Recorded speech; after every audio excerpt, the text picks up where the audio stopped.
Так, туғандар, жалпыңыздарга ассаламу алейкум. Жалпы бизден YouTube көрүүчүлөр, так маалымат каналыбыздын катталуучулары. Мен сиздерге айтылган Ноокат чергесинен салам айтамын. Бүгүн буюрса 2024 жылдын 10 октябрь күнү болуп калды. Эртең мененки саат 9:30, аптанын бүгүн 4-күнүндө турабыз. Мен сиздерге мына шу эртең мененки Ноокаттагы валюта курс багаларын бир сыйра тааныштырып коеюн. Каналга катталып, сөз түрдө мына ушундай лайкты басып коюңуздар.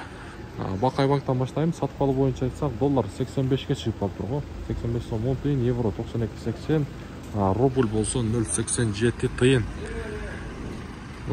Финка банкта дагы 0.87 экен негизи рубльчы. Азия банк боюнча айта турган болсок, Азия банкта дагы рубльдун абалы 0.87 тыйын, доллар 85 сом 10 тыйын экен бул жакта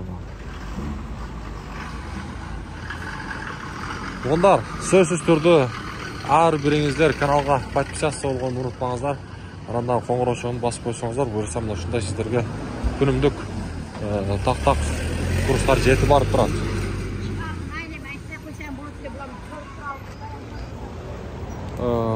Доскоредо банкта дагы рубль 0.87 тыйын, евро болсо 92.60, доллар болсо 85 сом 50 тыйын экен. Бул жакта доллар 2 тыйынга жогору окшойт. Мага тугандар, каналга катталабыз, сөз түрдө лайктан басып коюңуздар, бизден алыстабаңыздар. Акча алмаштыруучу валютчук жерлер пока ачыла элек.